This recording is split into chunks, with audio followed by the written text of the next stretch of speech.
All right, Alton Hoops Nation. My name is Reid Nelson. This is Izzy Alkafas. We are from Bloomington South, Week 4, Halloween edition. Very exciting. It's Halloween tonight, obviously. Well, tomorrow night, tonight, as you're watching this. We got a couple of highlights we want to start the show out with. Plymouth Boyz v. Titans. Jimmy McKenzie of the Plymouth Boyz hits what will turn into the game-winning layup. We'll show that to you now. Little controversy towards the end. We had a Titan enter the free throw line early, so they got a reshot at it. They missed it again. They ended up getting their own board. The Plymouth Boyz ended up getting their own board. The steal by the Titans in the last second shot fell short. Great ending there. And then the other highlight we have was Josh Hoyle of the Blue Horns hit a game-winning three against the Good Thumpers earlier tonight. And I was standing right next to the Good Thumpers bench. As soon as it left his hands, they knew it was going in. So big win tonight for the Blue Horns. Would you say that was the biggest win of the evening, or would you give that to the Broncos over Big Smash? To the Broncos. I mean, the Blue Horns were favorites in that game. I think Big Smash were favorites against the Broncos. So it's a good win for the Broncos. Are the Broncos a legit team? Like, do you put them into the playoff contender category? Oh, they'll make the playoffs. I'm talking contender, Elite 8 status, potential. They can win the Sweet 16 game, absolutely. I don't think they won't make a Final Four appearance, but they can definitely win a game in the playoffs. Well, we should be careful who we predict in the Final Four. If you remember last season, Fridley Big Smash did make the championship game, so that was a little strange. So, okay. Them's bubble bursts very hard tonight. I think they lose by 20 plus points to the Bulls South, who did have a full squad tonight. I mean, what are your thoughts of them today? They were ranked 4th in the Players Committee rankings going into today's game. Where do you have them at approximately right now? Was this a big loss for them? No. I mean, they've won 3 games that they were underdogs in. I mean, that's enough.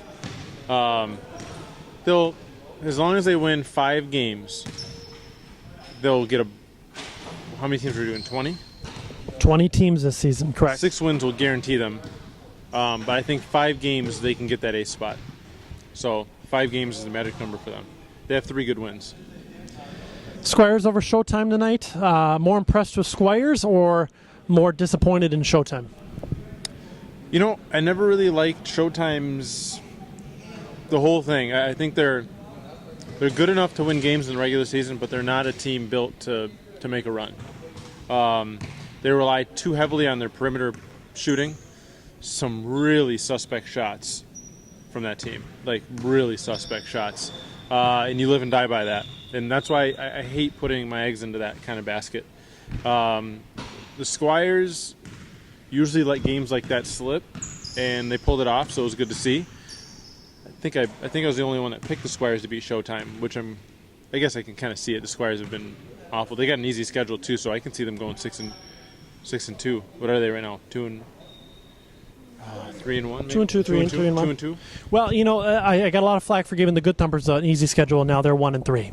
So. Well, they're just watch the remaining. They'll finish at 5-3. Yes, but it makes the seeding much more interesting and entertaining when we have that sort of controversy, don't you think? No, I think it's ridiculous because they're gonna get an easier matchup because gave them the cake schedule. They're 1-3. Yeah, but you gave them the 5 easiest teams in Bloomington. They're going to finish 5-3. Well, and their 3 shots at marquee wins, they lost all 3 of them. So doesn't that hurt to them come playoffs? I mean, we're already debating it now. So right, but they already have the name. My plan worked perfectly. They already have the name. They have the name, and they're going to finish above 500. They'll get benefit of the doubt. Because it would be on a 4-game winning streak going into the playoffs. They go on a 4-game winning streak in the playoffs. Where do you have them? Because right now, I would think they'd be right outside the top 8, 9 or 10. Yeah, but they're not a 9 or 10 type of team. What are they? Schedule, let's say like a 13 to 15 range. So a team that should have gotten a fairly easy schedule then, 13, 15? No. Based on if it was a normal schedule, they probably would have gone 3-5, 4-4, and they would have gone into the 13 to 15 range. Well, we'll see. I mean, we'll see what happens. So, okay, Players Committee top 5. I want to discuss that. Turtles at number 1. Any debate there? No, I think that's about right. I mean, yeah, no, I wouldn't debate that, no. Avengers, number 2. Yeah, that's probably right. I had to look at my notes there. I couldn't remember up to 5. Nets. Brooklyn Nets, number 3. Yeah, and that was the thing that I was thinking about, how high they're in the Nets, but they really haven't looked very good in any of their matchups. So I actually think, based on regular season, I should change my pick. I think them should have been number 1. They beat 3 teams. They beat the Red Devils, they beat the Squires, they beat the Gorillas. All 3 better wins than the other resumes out there. If them were the Gorillas with 3 wins like that, they would have been number 1. So I'll correct it. Them should have been number 1. Turtles 2, Avengers 3, Nets 4. Well, and them had 2 first-place votes, and they had a couple guys that ranked them much lower, so which is why they landed at 4. Where do you think they're going to land this week?